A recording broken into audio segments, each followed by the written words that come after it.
Welcome to Animal Posse, the podcast dedicated to the people and rescues making a difference in the lives of animals. Hi, Tiffany. How are you? I'm good. Thank you so much for coming on the show to talk about the Washington Humane Society. Could you introduce yourself and your role with the Washington Humane Society? Yes, Tiffany Smith, and I am the vice president of the Humane Society, Washington. And how did you first get involved in animal rescue? As a kid, I always loved animals and wanted to be a vet, but never could get past the point of being able to put them down if they're injured or even sick and stuff. And so we rescued growing up with my family. And then probably a little over 10 years now, I met up with Magnolia Chapter back then because we were a sister facility off of the Humane Society of Louisiana. Met up with them and just started volunteering my time and just went from there. Were you involved in the formation of the Washington Humane Society? No, they had formed probably a couple years before I started volunteering there.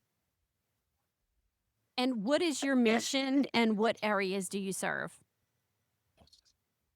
We serve mostly Washington Parish, but we do help outside of our parish as well.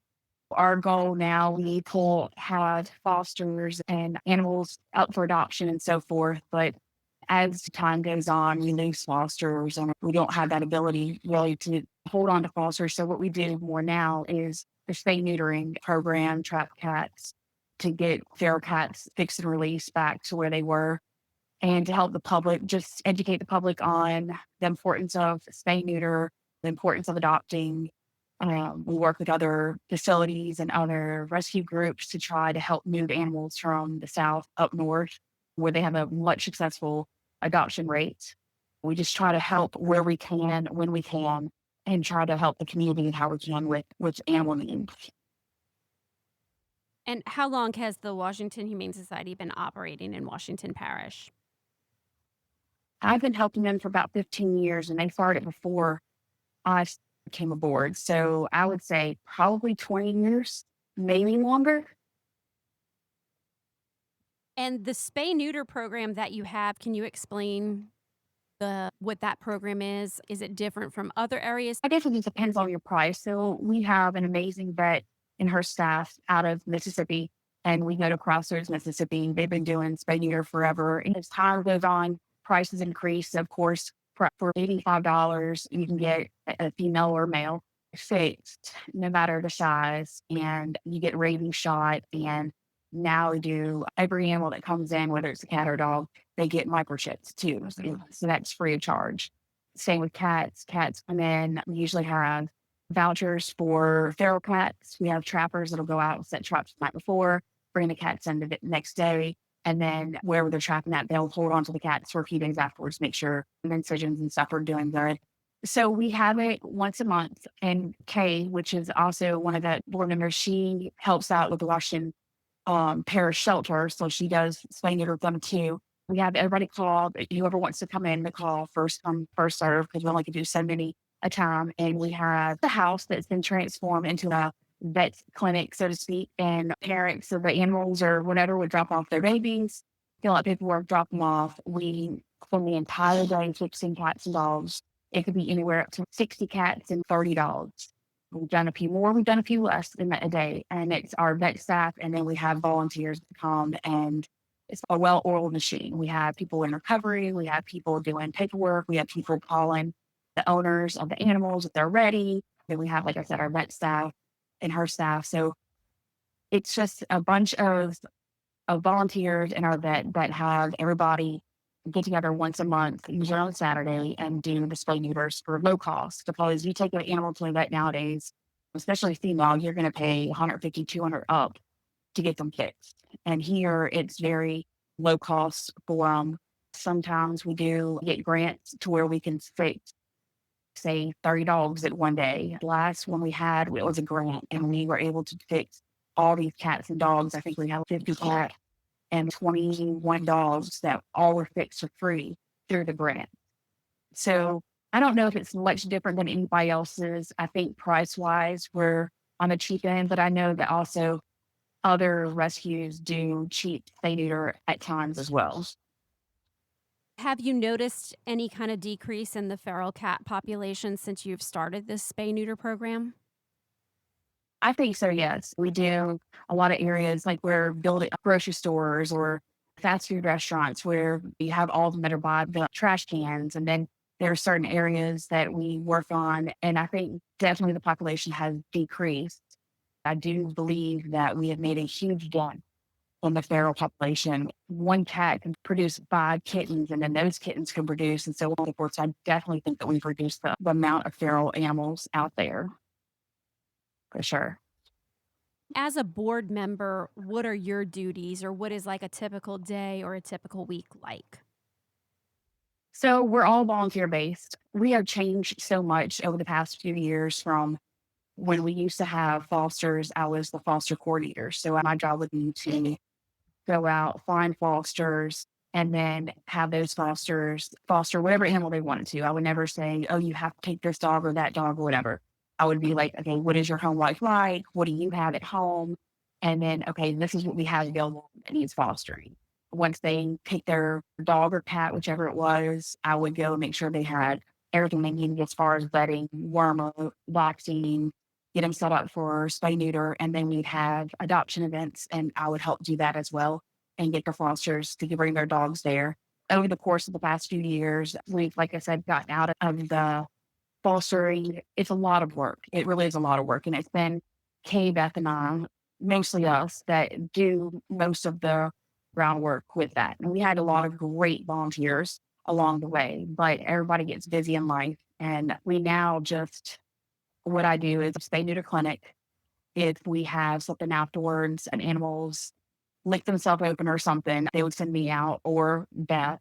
Depends on who's closer. And Beth usually does most of our recovery, but I do go out occasionally. I also go out, and my daughter and I, we will go rescue animals. So I also do posts on social media. All three do that. We post on social media animals in need, owners that need help with their animals, other rescues, other shelters as well.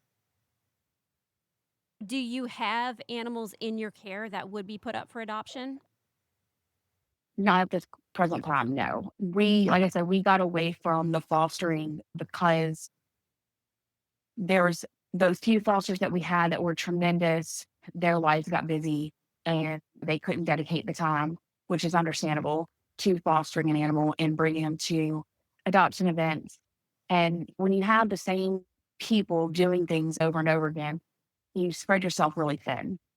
And because we're such a small humane society and the demand was so high, we couldn't keep up. So we had to turn our endeavors to something else. And that would be educating the public. That would be rescue, working with other rescues that do transports, working with the spay neuter program, getting grants to help the community spay and neuter their animals, working with local shelters to get them on transports and to get the rural shelters, get the animals out.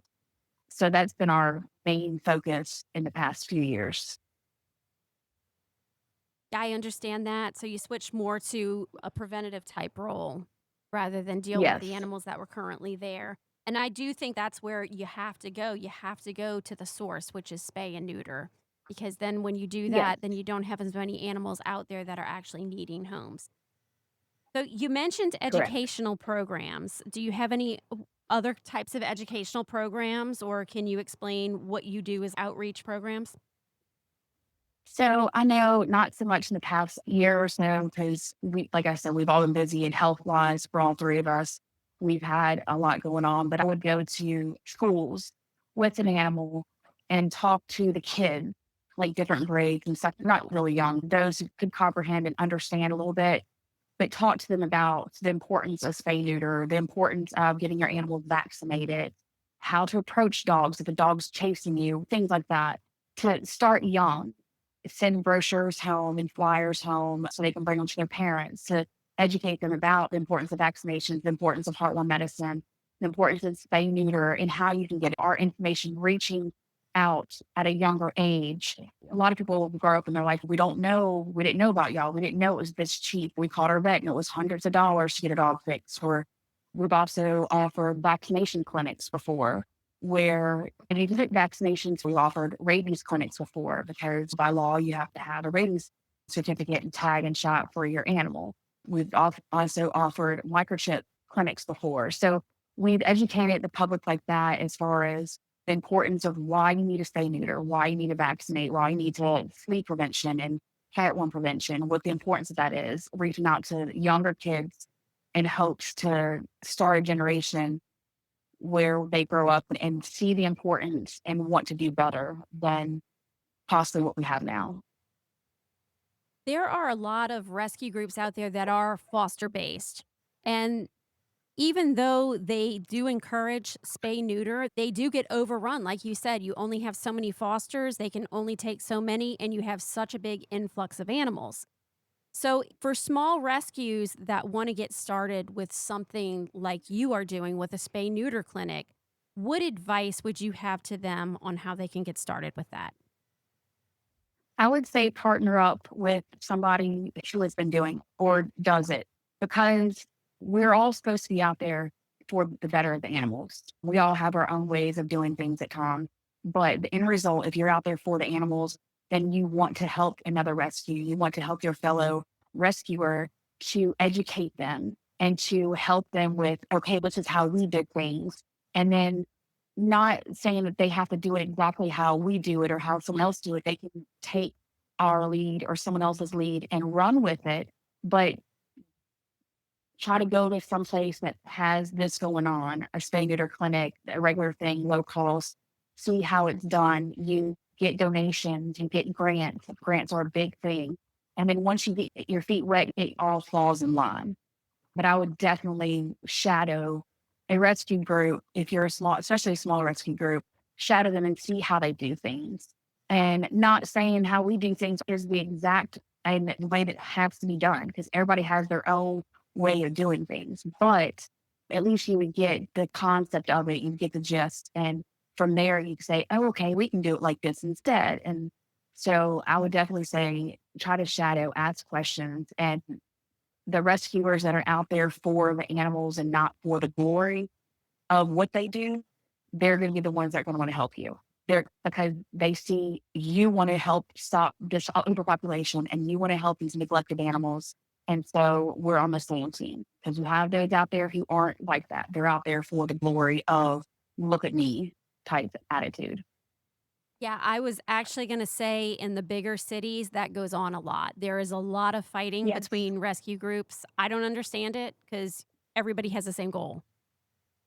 Yes, I don't, and that's all I can say is it's about a status thing. We did this much, we did that much.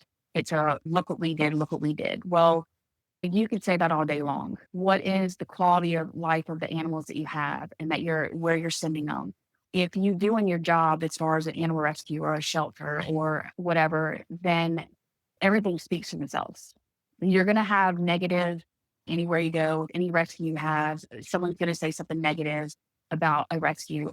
You know, it's done to us all the time. But those who know us, those know what we stand for and what we do for the public, what we have done and what we will continue to do, know that these are just other people that are upset. Maybe we couldn't have helped them in the time and manner that they wanted us to, because that's not how life is. We couldn't help, so we can't always help people with their problem. And a lot of people want to put their problem onto us. Big corporation rescues, it's all about how much money can we get in and look at our numbers. And that's not always the big thing. It needs to be about the animal and not about the recognition. Obviously, you want your rescue to be recognized, but it's a true team thing. Anytime my daughter and I, or my kids and I, we went on a rescue, it was never, look what we did. It takes a team. And that's always been our slogan, is it takes a team. There's never one person. It's always multiple people that make everything work for the better of the animals. Absolutely. And that was the whole point behind this podcast is I was hoping that this will actually bring rescues together because it's time It that needs to. yeah, it's time for them to start working together and put aside the glory like you said. Yes. And you see, I worked at ACO in Bogalusa, animal control officer, and there's rescues I didn't care for some of the people that volunteer with them or work with them. But it's not about my feelings towards those people. It's about my feelings towards them wanting to help the animals that are in need that I had in my care. And I might not like their personality, we might clash, but they're still doing good for animals and helping. And as long as that's going on, I could put any differences aside and work with somebody for the greater good of abused, neglected animals because there's such a high population of them.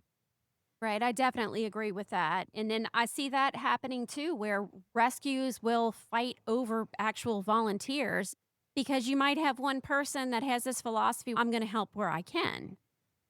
And it starts like a big feud between rescues. It's crazy sometimes. If you're in it for the animals, just put that to the side. It doesn't matter. Yeah, if you're in it for the animals, then it shouldn't matter if Nancy helps you and then goes across the street and helps them and then goes down the road and helps. It shouldn't matter because no matter what, it's still an animal in need, whether it's in your care or whether it's with another rescue's care, it's still an animal in need. And that's what you have to look at. Some people are like, oh, the dog crossed over state lines. It's not our problem anymore. It's still an animal in need. So it doesn't matter how many people you have helping you, or if those people want to go someplace else and help them because the day that they can, you take the help you have, you take it, you be grateful for it. And then if they want to help somebody else, another agency or whatever, let them. Depends. They can be like, oh, they didn't have a problem that we helped them. Next time we're going to come back and bring 5 people with us. So you always want to be happy for your companion rescues because you all have to work together. And when you don't and you collide and you fight, that's when it becomes about not the animal. And that's a lot of problem with a lot of rescues. Absolutely. You are in Washington Parish. So, Washington Parish is a smaller parish in the state and a lot more like of a rural area. So, how do you get your primary funding? Donations, we run off donations and grants. And we do fundraisers like crazy. We'll sell shirts, we do raffle tickets, we'll do half and half where you sell raffle tickets and then whoever we draw a number and whoever gets it gets half the pot and we get the other half. Adoption fees, not like when we did have adoptions, our adoption fees weren't high at all. I think our adoptions were $100 and we pay 85 for a spay neuter. So you're looking at $15 we put in pocket and put back into the rescue. And after you look at all vaccinations and stuff like that, you're not making anything, or you don't make anything anyways in rescue because it always goes back to the animals, whether it be in the form of food or medical. We just have to hope for donations. We have regular people who, like, when they pass, they'll give a donation in memory of. We have to have people to do fundraisers, and that's how we in grants. That's how we survive. Where do you have your raffles? So we do them online usually because we don't have a building. Washington Humane Society does not have a building because we were foster based. So we've never had a building. So we would do them online. We present everything online, and then we would do a live drawing and pick, just draw from whatever, and whoever won would win the prize. And we would meet them and do the prizes. If they're in Bogalusa, we would meet them in Bogalusa and Franklinton, Pine, any of those places. With your spay neuter clinic, you said that the Washington Humane Society does not have a building, but you have a house that you use that was converted to a medical facility. Is that correct?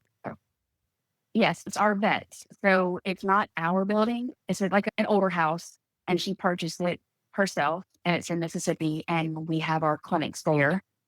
But it's strictly for spay neuter. That's all it's for. So I guess it wouldn't be open to the public then, unless you had an appointment for your events. Well, yeah. So unless we have a spay neuter clinic, then it's not open. And the spay neuter clinic's open to the public, obviously. But as far as just going there, no, it's just strictly for spay neuter on those days that we have it. And how many volunteers total do y'all have? That varies. Now, if we're talking about clinic, we have one, two, three, four. We can have up to 6 at a clinic. Sometimes we just have 4.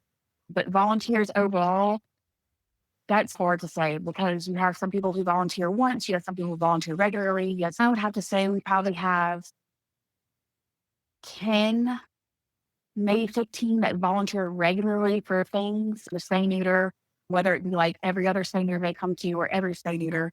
And then we have people who volunteer, like when we had one a couple weeks ago, they brought us sandwiches and pizza and drinks and snacks and a cake to to feed us while we're there working from 7:30 to who knows 5, 6, 8 o'clock at night. It just depends on how long it takes us to get done. What are some of the challenges you have in recruiting and retaining the volunteers? I think that a lot of people come in volunteering thinking I was going to get to play with puppies or play with dogs, and that's it. I know when I worked at the shelter, and that was a lot, they didn't realize that volunteering could also mean cleaning up behind a dog. It can mean helping mow the grass. It can mean helping give vaccinations, holding them. It can mean sitting with a sick dog, just one dog that may need a little more extra time with someone to they're scared or something. It can mean cleaning kennels out, cleaning the feed room out. So I think sometimes volunteers don't realize they think, oh, we're just going to go have fun, play with the dogs and cats. Don't get me wrong. They need socialization. That's very important for the mentality of an animal. But it's also hard. And I think that sometimes people don't realize that. And when they do realize it, they don't want to come back unless it's something fun, which is great. It's fine. You still need those people too. But you also need those who are willing to put in the hard work, the sweat, the labor part as well. And I think that sometimes people don't realize how hard it is until you get there to do it.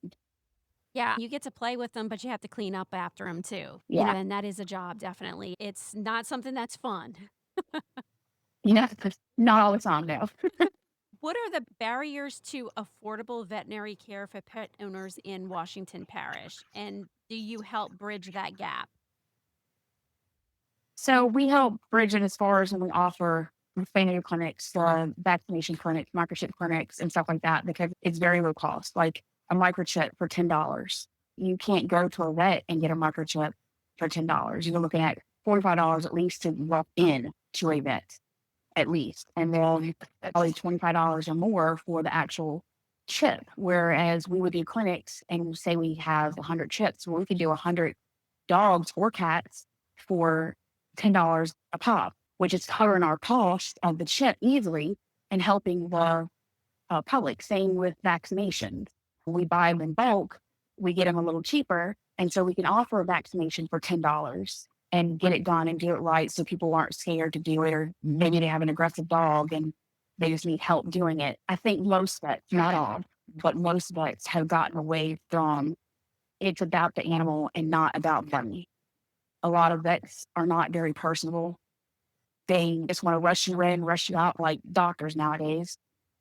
But I think that most vets have started to do it's about a money thing. Our vet is wonderful. If she can help you out or help anybody out with something over the counter or whatever, she can tell you. She's going to let you. She's going to help you because her priority is the well-being of the animal, not about the cost. Now, she's not going to sit and say, oh, yeah, I'm going to see you for free because she still has to cover her costs. But she is by far, I mean, I've met a lot of vets. And like I said, I'm not saying all vets like this, but she is by far one of the most compassionate vets that I've ever worked with just because it is about the animal and it's not about the cost of she's not going to run 100 tests. She's going to say, okay, this is what it is. So I think that's a problem with vets nowadays. It's more about money than it is about the animal and helping the human with the animal. For the vaccinations and the microchip clinics, when you do those, do you and your volunteers give those, or do you have your vet there to give those vaccinations and microchips? If it's a rabies clinic, our vet is there because it has to be by a licensed vet. Um, if it is a microchip or a vaccination, like you're just, vaccination, no, it's a handful of people that we know and trust. And I've done 2 of them the past few years myself, organizing a microchip and a vaccination clinic. And it's just, you get cars going, they stay in their vehicle, we come up, it's a checkpoint, everyone, you get your paper, you pay, you come up, we get everything, go up, but it runs real well. Okay. So not everybody gives them because we want to make sure that you know how to give them. You give them efficiently. They don't have time to sit and wait for people to learn how to do it during a clinic like that because it's usually fast paced. You have people waiting to get in because it's usually first come, first serve. If we have 100, we do the first 100. And what if somebody has an animal and there's some kind of illness going on with the animal, but they can't afford vet care? Do you assist with that as well? We have in the past. We'll also ask for donations to help cover it. Like I said, our vet works with us. So we have in the past set people up, and we don't make it a habit like this because we are a nonprofit organization that they make payments to us. Like if they can pay this amount, then we can cover the rest and we'll try to work little payments out here and there with them. And like I said, our vet is wonderful at we explain everything to her. This is what's going on. And it might be an elderly person that's on disability and her dog is really sick. And she say, okay, I'll do it at cost for this. So she's not making anything of it. She's giving her time and it's at cost what it would cost her medicine, no visit charge and stuff like that. So we do help out the public when we can. Our only bad thing is our vet is all the way in Mississippi, which we don't want to drive, but we can't always do a drive because we have families and we work outside of volunteer work. Since your vet is in Mississippi, how far is she away from y'all? She's in Gulfport, Mississippi. But like I said, she comes to Crossroads, which is 30 minutes down the road from me, from Franklin. I've driven to her place plenty of times and Gulfport, and so has Beth and Kay. And we have some volunteers that will drive a sick animal, or injured animal, or hurt animal there. And like I said, we also work closely with different shelters who have vet staff on call or have vet staff that can stabilize an animal until we can get them to a vet or they can get their vet to look at them. So that's why I say it's always very important to have open communications with all vets and shelters that are around you and never turn help down because nowadays you need as much help as you can in the animal world with as many as we have on the streets and overpopulating. Right. Now, since your vet is a little bit of a drive away, do you do like a transport for the clinics that you have? Or do you have people just bring them back and forth to the vet? So the spay neuter clinics, Shelley's and Crossroads, they bring their animals. We've had people bring them an hour away because even driving an hour and paying like an $85 fee is still Hmm. cheaper than Right. going to a vet. So they bring their own animals and then we call them an hour before their animal is ready to be picked up to give them plenty of time to come. And we spray, obviously, spay until the last animal was picked up, but they bring their own animal and then they take them home themselves. Unless we have worked something out ahead of time. And if it's a disabled person or an older person, they can't get their animal, we might have a volunteer that would pick them up and drop them back off. That has happened before because I've done it before. And how is your relationship with the Washington Parish Animal Shelter? We had a good working relationship. Kelsey, who is the director over there, and she does spay neuter clinics all the time now. And Kay works with her with that because Kay is like our go-to spay neuter woman. She does ours and she helps Kelsey with hers. So we have a really good working relationship with them. That's great. Do you ever deal with handling animal cruelty or any kind of neglect cases? Yes, we have. We used to do that all the time. And we still do if people call, but usually they'll call the police first or whatever. We don't have jurisdiction like a police officer does, but people will call us or let us know and we will get the police involved or the authorities, whoever we need to. Humane Society Louisiana is a bigger Jeff Dorson if we need him because he's on a bigger scale than us. We will get others involved in helping an animal that's being mistreated and as I worked as an animal control officer, I was able to do that more with authority by the police department to handle cases like that of neglect. And we have had several neglect cases. When you have the neglect cases, do you put those animals like in a foster system? When Washington Humane used to have the foster system, yes, we did. We would, because we had a large base of fosters. At one time, I think we had 10 fosters, but it would be a foster that we knew very well. We knew that could take care of that animal. Beth was our number one foster for cats and dogs, and she's very well knowledgeable about medical stuff. So she would take them on. And we had a couple others that were knowledgeable with medical and issues with dogs. So we did put them in a foster system. When we didn't have it anymore, then we would work with was the animal control when I was there. and Kelsey and other rescues that have a foster based system or even a building. And we would work with them, like we worked in North Shore before, but we would work with them and they may take the animal on for us and we'll just give over everything to them. So if we were raising money for it, it goes to them. If people were sending, like for dogs that are emaciated, if they were sending food and blanket, it would go to them then. But yeah, those neglect cases and stuff like that, we partner with different rescues, shelters. And when I say shelters, I mean like the Washington Parish shelter, like one that is very knowledgeable and has vet staff. But that's how we do neglect cases. What challenges do you face in reaching all corners of Washington Parish with your message and services? I would say just people stuck in their ways, people that just don't care, and law enforcement. We run into a lot of issues with law enforcement. We have we had three shelters. We had one in the city of Franklinton. We have one in the parish, which is Washington Parish Animal Shelter. And we had the Bugwoods City Shelter, which is Bugwoods Animal Control. Bugwoods Animal Control was shut down this year. It needed to be shut down. It is not operable at all any longer. They don't have animal control there either.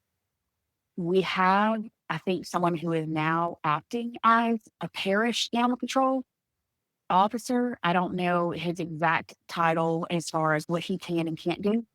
And then Franklin has firefighters will go out and pick up animals and stuff. So the problem is our biggest issue, I think, with any rescue really is law enforcement. A lot of times law enforcement do not know the updated rules or laws of animals and they want to turn a blind eye.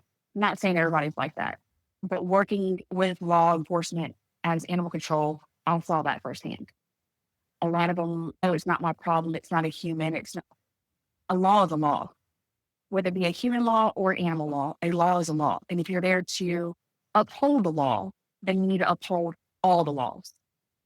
It doesn't matter if you're an animal control officer making people uphold the laws, or if you're a police officer or a sheriff deputy or whoever. A law is a law. And I think that we need to get back to that part where an officer, sheriff, deputy, whatever, they need to uphold all laws. And I know that's a lot, but that's the world we live in now. So you can't uphold some laws and then not other laws just because they're not human. And that is something that I'm actually consistently hearing too from a lot of other rescues that I've been speaking with. Yes. You'll tell people to call the sheriff's department or call the police station or whatever, and they'll be like, okay, we'll send somebody out. Because it's not an emergency, they won't send them out. I've been there. I've been where people are selling animals in a parking lot they're not supposed to, or giving away and they're not supposed to be. That's a law. And it might be a stupid law, but it's a law for a reason. Some people might think jaywalking is stupid law, but it's a law for a reason. And you can't pick and choose which ones you're going to uphold or not uphold. So that is a big problem, I think, everywhere. Is that I think that officers once a year, maybe once every 6 months, need to have a training with animal rights.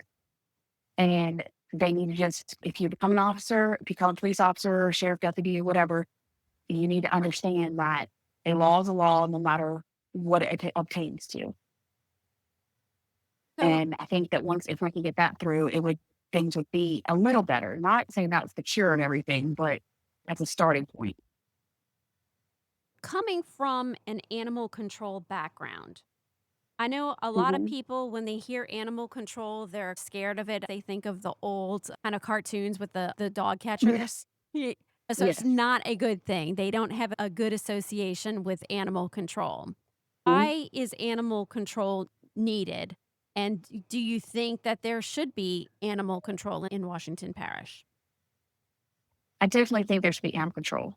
When you have animal control, it does help the law out in general, the police, because that one part, and Washington Parish it's small, but it's still big. So 2 or 3 animal control officers doing the entire parish and city limits and everywhere, that's not a lot. And honestly, not with the overpopulation that we have and the cruelty, dog fighting rings, all that stuff that goes on here. So we definitely need animal control and it would help officers out, those who are there for the public and not necessarily for animals. There needs to be accountability. If you're going to have an animal, there needs to be accountability for it. You're accountable for your kids that are human and they're living. Then you need to be accountable for other living things that you're supposed to be taking care of, because that animal didn't choose to come live with you. You chose to take that animal in. You chose to go buy that animal or to go rescue that animal or whatever. We don't get to sell our kids because we're having another baby. So why should you be able to just dump a dog because you're having a baby or because you want a puppy because this dog's older? Laws need to be enforced. And I think that's a big thing with the difference between up north and down south is up north enforces laws. They enforce spay neuter. They uphold laws as far as you have to have your animals. They have to have them. You have to have tags on them. They have to pay a fee for them. You only can have so many. There's so many backyard breeders that I just want to look away. If I don't see it, the problem's not there, and it's still there. It's still there. So animal control officers are definitely needed. What are your long-term aspirations for animal welfare in Washington Parish and the Washington Humane Society? I would be lying if I said I wish we could go back to foster base, but that's just not foreseeable for us. I hope to do still more clinics, obviously, and rabies clinics and vaccination and microchipping, because I think when you have healthy dogs all around, then the animals that the shelters do get won't be as sick, or they won't have to put as much money into them because there's healthier dogs running around, if that makes any sense. Definitely more outreach of spay neuter and grants with spay neuter to help those with low income or no income or the elderly, to help them. And I just wish that there's so many dogs that are chained with no proper shelters or that are just standing in mud. I just wish that, like I said earlier, that law enforcement was forced to enforce laws for animals, and it didn't just come down to one or two people or rescue groups to have to constantly nag and nag to get that done. We can't do it ourselves. So we all have to work together. And so I would hope that, one day stricter laws would be made, or at least laws that we have would be enforced more to help with these animals. What message would you like to share with the community about the importance of animal welfare and responsible pet ownership? Just think about it. Think about what you want and not buy off a whim or adopt or get one. Oh, my kid wants a dog, and your kid's 4 years old, and then 6 months later, you're giving the dog up because the kid wouldn't feed the dog, wouldn't take care of it. It's a 4-year-old. It's a kid. I have 3 kids, and we fight them all the time about feeding the dogs, and that is their responsibility, is to feed the dogs. But then they're like, "Oh, we want this." No, it's a responsibility thing. I'm not going to get rid of my dogs because I have to force my kids to feed them sometimes. So you have to take ownership. You have to take responsibility. And before you think, "Oh, I want this kind of dog," do your research, because you might think you want this kind of dog, but it's your lifestyle for that dog. And a lot of people don't realize that. They think that it's a cute dog. They want that dog. And then they throw it like a pug outside. A pug cannot be outside. A Boston Terrier cannot be outside. So do your research on these dogs and seriously consider getting them fixed. Everybody says, "Oh, I just want one from the litter." Okay, well, what happens to the rest of the dogs? You want that one. They have 7.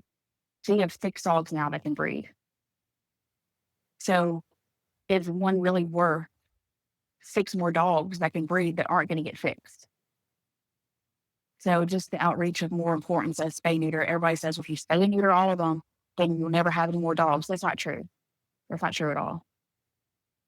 Yeah, absolutely not true. Just- Thank you so much for joining me today. I appreciate it. Thank you for having me. You're welcome.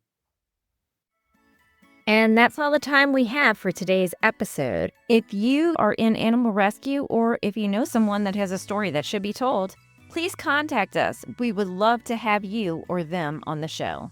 Thanks for listening, and please join us next week as we continue to explore the world of animal rescue.